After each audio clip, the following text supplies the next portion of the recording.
نحمدہ و نصلی علی رسولہ الکریم بسم اللہ الرحمن الرحیم۔ عزیز طلبہ السلام علیکم ورحمۃ اللہ وبرکاتہ۔ آج کی اس ویڈیو کے اندر ہم اردو بے کا حصہ مضامین میں سے مضمون نمبر 3 قائد اعظم مضمون پڑھیں گے۔ کچھ اہم باتیں میں نے نوٹ کی ہیں، کچھ مزید آگے چلیں گے۔ دیکھیں، سب سے پہلے شعر لکھا ہے، نقش بے معنی میں ایک رنگ حقیقت بھر دیا، نقش بے معنی میں ایک رنگ حقیقت بھر دیا، مرد آہن تو نے ناممکن کو ممکن کر دیا۔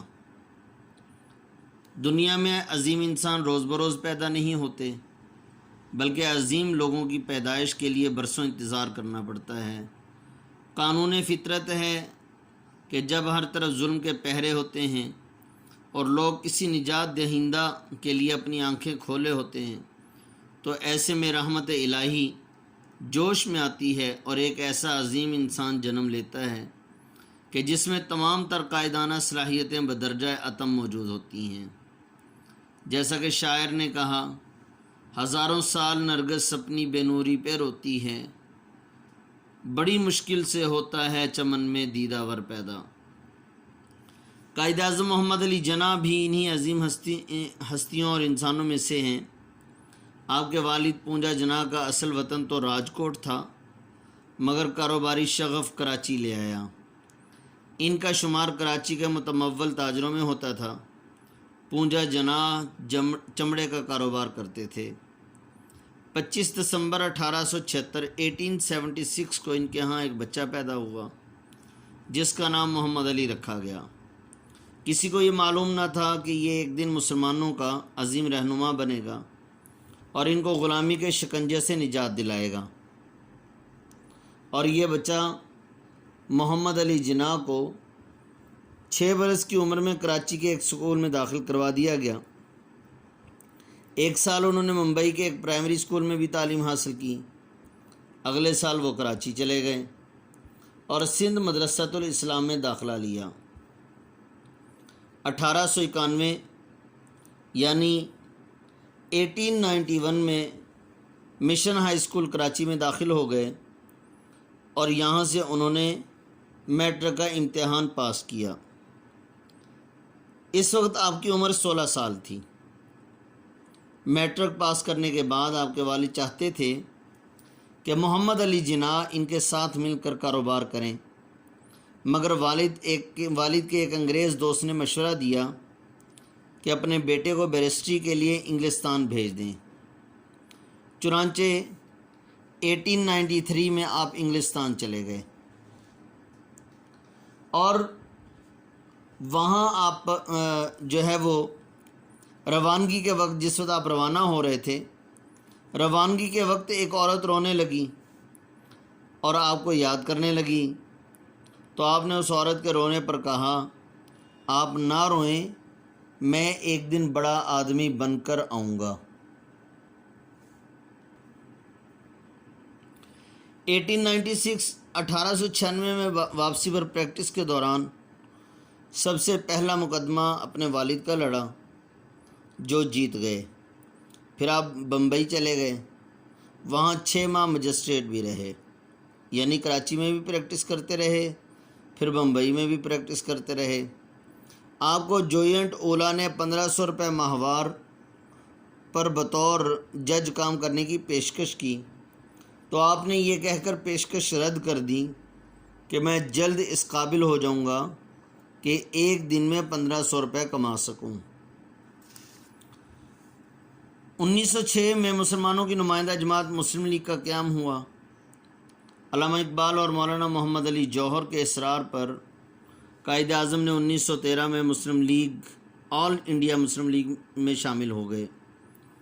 آپ بیک وقت مسلم لیگ اور کانگریس کے رکن تھے، یعنی پہلے کانگریس میں تھے اور پھر مسلم لیگ میں آ گئے، اور ایک وقت ایسا بھی آیا کہ مسلمانوں اور ہندوؤں دونوں کی جماعت کے آپ رکن تھے۔ اسی اتحاد کی کڑی 1916 میں میثاق لکھنؤ ہے۔ مطلب یہ ہے کہ آپ کے اسی اتحاد کی وجہ سے 1916 میں میثاق لکھنؤ بنا کہ جس کے اندر یہ معاہدہ کیا گیا کہ مسلمان اور ہندو دونوں مل کر کام کریں گے۔ اس معاہدے میں پہلی مرتبہ ہندوؤں نے مسلمانوں کو الگ قوم تصور کیا، پہلے تو تصور ہی نہیں کرتے تھے، لیکن اب جو ہے وہ دونوں تصور کرنے لگ گئے کہ جس وقت قائد اعظم جو ہے یوں سمجھ لیں کہ اندر ہی اندر یہ کام بھی کرتے رہے کہ کسی نہ کسی طریقے سے مسلمانوں کو اور ہندوؤں کو الگ قوم تصور کرنا ہے، اور اس بات کا بھی ان کو یہ باور کرانا ہے کہ کسی طرح سے بھی کہ مسلمانوں کے لیے ایک الگ وطن ہونا چاہیے کہ جس کے اندر مسلمان اپنے نظریے اسلام کے مطابق، اپنے کلمے کے مطابق، کتاب کے مطابق، اپنے مذہب کے مطابق تمام کے تمام اسلامی احکام سر انجام دے سکیں، جس کی وجہ سے آپ کو ہندو مسلم اتحاد کا سفیر کہا جانے لگا۔ ہندوؤں نے بمبئی میں جناح ہال تعمیر کروا دیا، جیسا کہ شاعر اس موقع پر کہتا ہے، دنیا کی تاریخ کے لب پر تیری سیاست کے چرچے ہیں، تیرے تدبر کی باتیں تیری فراست کے چرچے ہیں۔ 1928 میں نہرو رپورٹ پیش کی گئی، اس وقت آپ انگلستان میں تھے۔ جب یہ رپورٹ پیش کی گئی تو اس وقت فوراً محمد علی جناح وہاں سے انگلستان سے بر صغیر آئے، انہوں نے واپس آ کر جلسے کروائے، اور مسلم لیگ کے جلسے اتنے زیادہ ہوئے کہ 1929 میں 14 نکات پیش کیے، اور 1930 میں جب علامہ اقبال نے خطبہ الہ آباد میں الگ ریاست کا تصور پیش کیا، اس تصور کو آگے بڑھاتے ہوئے چودھری رحمت علی نے 1933 میں پاکستان کا نام دیا۔ آپ دو قومی نظریہ کی حمایت کرتے ہوئے کہتے ہیں، ہندو اور مسلم دو الگ اقوام ہیں، دونوں کے عقائد، رزمیہ کہانیاں، ہیروز ایک دوسرے سے مختلف ہیں، لہٰذا دونوں قوموں کو ایک لڑی میں پرونے کا مقصد بر صغیر کی تباہی ہے۔ علامہ اقبال کے اس اصرار پر 1934 میں مسلم لیگ کی باغ ڈور سنبھالی، جس کے بعد آپ مختلف جگہوں پر بہت سے جلسے کروائے۔ اس تحریک پر ہندو تل ملائے، انہوں نے شور شروع کیا کہ نہیں، اس طرح سے مسلمانوں کو الگ قوم نہیں اور الگ ریاست نہیں ملے گی، لیکن ہندوؤں اور انگریزوں کے لیے آپ ایک طوفان تھے، جس کے نتیجے میں 23 مارچ 1940 کو لاہور میں مسلم لیگ کا سالانہ اجلاس ہوا، جس میں قرارداد پاکستان منظور ہوئی۔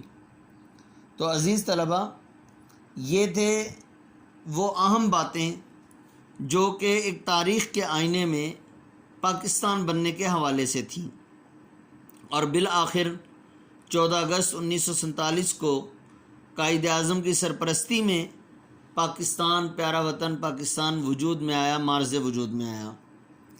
اب مزید ان کے بارے میں کچھ ایسی باتیں جو ان کی شخصیت سے متعلق ہیں۔ کہا جاتا ہے کہ قائد اعظم محمد علی جناح بچپن ہی سے اسلام کی حقانیت کو تسلیم کرنے کے ساتھ ساتھ حضور صلی اللہ علیہ وسلم کے سچے عاشق بھی تھے۔ انہوں نے لنکولنز ان کالج میں داخلہ لیا، بیرسٹری کے لیے وہاں پر ایڈمٹ ہوئے، اور داخلہ لینے کی وجہ انہوں نے یہ بتائی کہ وہاں اس کے گیٹ پر، اس کالج کے گیٹ پر دنیا کے بڑے بڑے قانون دانوں کے نام لکھے ہوئے تھے، جن میں سے سب سے اوپر پہلا نام جو لکھا تھا وہ حضرت محمد مصطفیٰ صلی اللہ علیہ وسلم کا نام لکھا تھا۔ انہوں نے اپنے خطابات میں 14 سے زائد مرتبہ خلفائے راشدین کے نظام کی نہ صرف تعریف کی بلکہ پاکستان میں نافذ کرنے کے عزم کا اظہار بھی ظاہر فرمایا۔ ایک موقع پر حضرت عمر رضی اللہ تعالیٰ عنہ کے بارے میں لکھتے ہیں کہ اگر حضرت عمر کو اسلام سے نکال دیا جائے تو اسلام کے پاس کیا رہ جائے گا۔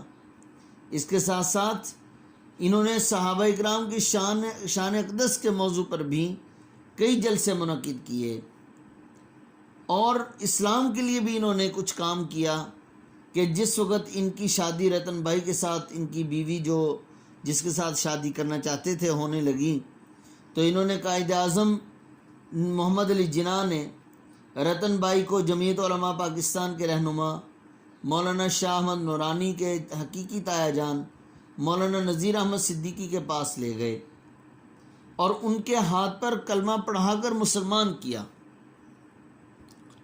ان کی بیوی رتن بائی کو اپنے مولانا شاہ احمد نورانی کے تایا جان مولانا نذیر احمد صدیقی کے پاس ان کے ہاتھ پر مسلمان کروایا، پھر ان کے ساتھ نکاح کیا، اور پاکستان کے بعد قائد اعظم محمد علی جناح نے پاکستان کا پہلا جھنڈا علامہ شبیر احمد عثمانی کے ہاتھوں لہرانے کو ترجیح دی، اس لیے کہ پاکستان بننے کے وقت بہت سارے علماء جن میں مولانا محمد علی جوہر، مولانا نذیر احمد صدیقی اور جو ہے مولانا شبیر احمد عثمانی، یہ بزرگ علماء ان کے ساتھ تھے۔ اور پھر قیام پاکستان کے بعد پہلا جمعہ آرام باغ کراچی میں مولانا شاہ عبدالعلیم کی امامت میں ادا فرمایا تھا پاکستان کی سرزمین پر۔ اور پھر علامہ اقبال نے آخری ایام میں یہ وصیت کی تھی کہ میرا جنازہ جید عالم دین مولانا شبیر احمد عثمانی پڑھائیں گے۔ پاکستان کی ترقی کے لیے سخت محنت کی، جس کی وجہ سے آپ کی صحت خراب ہو گئی، اور یہ بتایا جاتا ہے کہ ٹی بی جیسے مہلک مرض کے اندر آپ لاحق ہو گئے، جو ہے مبتلا ہو گئے، اور ٹی بی والا مہلک مرض، ہلاک کرنے والا مرض، خطرناک مرض جو ہے وہ آپ کو لاحق ہو گیا، جس کی وجہ سے 11 ستمبر 1948 کو آپ رحلت کر گئے، وفات پا گئے۔